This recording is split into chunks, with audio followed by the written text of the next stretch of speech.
50 पे जाके 60 पे जाके ये सब चीजें करनी चाहिए। कहाँ आप लोग किधर किन चक्करों में पड़ गए। तो मैं आपको बताना चाहता हूँ, जीवन में जो आपकी आदतें होती है, जिस आदत से आप जीवन में गुजरते हैं, जितने साल होते चले जाते हैं वो आदतें उतनी जड़ हो जाती हैं। जैसे एक छोटा सा एग्जांपल देता हूँ। कोई व्यक्ति बड़े कठिन परिश्रम से पैसा कमाता है और हर व्यक्ति का सपना होता है पैसा कमा लेंगे तो हम ऐसा करेंगे वैसा करेंगे। लेकिन कठिन परिश्रम से वो पैसा कमाते हैं, तो जब कठिन परिश्रम से वो पैसा कमाते हैं, जीवन में आगे बढ़ते चले जाते हैं, तो उस पैसे के प्रति उनकी इतनी ज्यादा आसक्ति हो जाती है कि उसको खर्च नहीं कर पाते। क्यों? क्योंकि उनकी आदतें जड़ हो गई। अब वो पैसा खर्च नहीं होगा, वो आदमी बचाने की सोचेगा।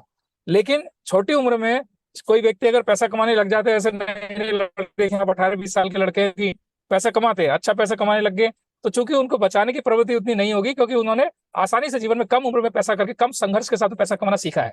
तो जितने संघर्ष के बाद आपको कोई चीज मिलती है ना, उसके प्रति आपकी आसक्ति बढ़ जाती है। तो आध्यात्मिक यात्रा में क्या होता है, जब आप कम उम्र में दीक्षा लेते हैं, तो सबसे पहले अभी आपके मन के अंदर जो विचारों की संख्या होगी, जो थॉट ऑफ फ्रीक्वेंसी हम साइंटिफिक लैंग्वेज में कहते हैं, तो एक एडल्ट की अगर बात करें ना, 24 घंटे में 60,000 विचार आते हैं हमारे मन में। अब उन 60,000 विचारों में हम उधड़े उधड़े हुए रहते हैं। लेकिन आपकी एज तो भी कम है। इस एज में क्या होगी, थॉट फ्रीक्वेंसी कम होती है। जितने विचारों की फ्रीक्वेंसी कम होती है, उतनी ज्यादा आपका ध्यान जो है वो लग पाता है, यानी कि कंसंट्रेशन आपका हो पाता है। और माँ बाप की कृपा से आपकी तो सारी शुद्धि हो गई, सारे का आपने जो दरबार की प्रक्रिया पूर्ण कर ली। तो कम उम्र में अगर आप दीक्षा लेंगे, तो सबसे बड़ी बात यह है कि हमारी सबकी उम्र 35 साल, 40 साल, 50 साल के आसपास ही है। लेकिन आप तो अभी 9 साल के हैं, यानी कि 10 साल की उम्र में आते आते आपके पास में वो शक्तियां होंगी जो आज आप देखते हो ना, बड़े बड़े भागवत प्रवक्ता है जिनको सुनने के लिए हजारों लाखों की भीड़ आती है। उनसे ज्यादा शक्ति जो है वो आपके पास में होगी। आपका आध्यात्मिक तेज ऐसा होगा जो आपके पास में आके बैठ भी जाएगा ना, तो बैठ के ही वो आभास कर पाएंगे कि आपके पास में कितनी बड़ी माँ बाबा की जो है वो एनर्जी है। तो जितनी जल्दी हो जाए दीक्षा लीजिए आप। काशी विश्वनाथ चलेंगे हम। 4th स्टैंडर्ड में है, हाँ हाँ, 4th स्टैंडर्ड में है आप। तो 4th स्टैंडर्ड में जैसे अभी आप पढ़ाई कर रहे हैं, तो जब आप दीक्षा के द्वारा 1-2 साल में अपने तंत्र के लेवल में साधना में आप आगे बढ़ जाएंगे, तो आपके पास में जो एनर्जी होगी ना, उससे आपकी जो पढ़ाई में आपका जो फोकस होता है, परसेंटेज की बात होती है, ये सारी चीजें आपकी दिन ब दिन आपकी बढ़ती चली जाएंगी। मतलब कम मेहनत में जो काम आज जैसे 6 घंटे पढ़ रहे हो, 6 घंटे पढ़ के जो परिणाम आ रहे हैं, आगे 1 घंटे पढ़ के उतने परिणाम आने लग जाएंगे। क्योंकि आपका जो मन होगा वो शांत होगा, एक चीज पे आप पूरा केंद्रित कर पाएंगे। जैसे टीचर्स पढ़ा रहे हैं, तो आप देखो टीचर्स बार बार कहते हैं अरे बेटा ध्यान दो, अरे बेटा ध्यान दो, क्योंकि बेटा कहाँ से ध्यान दे, बेटे के अंदर तो दुनिया भर की स्मृतियां है, वो ध्यान उसका भटकाती रहती हैं।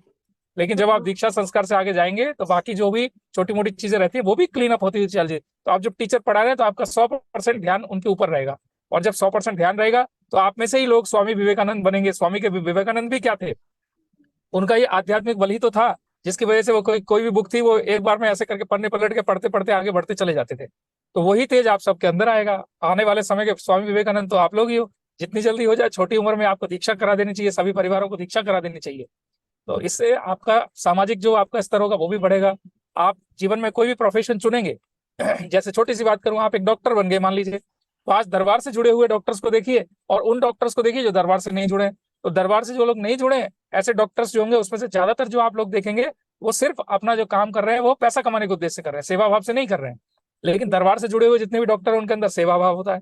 तो सेवा भाव से जब कोई आप काम करते हो, तो आपका काम अच्छा होता है, समाज के हित में होता है। इसीलिए कम उम्र में दीक्षा अगर हो जाए, तो इससे उत्तम कुछ भी नहीं है। पूर्ण गुरु मिल गए, तो आप बड़े भाग्यशाली हो। इस छोटी सी उम्र में आपको पूर्ण गुरु मिल गए। बाकी लोगों को देखिए, उमाशंकर जी को देखिए, कितनी उम्र है, इस उम्र पे आके उनको गुरुदेव मिले। आप तो बड़े भाग्यशाली हो, छोटी सी उम्र में ही आपको गुरुदेव मिल गए। तो दीक्षा संस्कार अपना करिए जल्दी से जल्दी, और सब कुछ हरिहर हो जाएगा, मजा ही मजा आएगा जिंदगी में।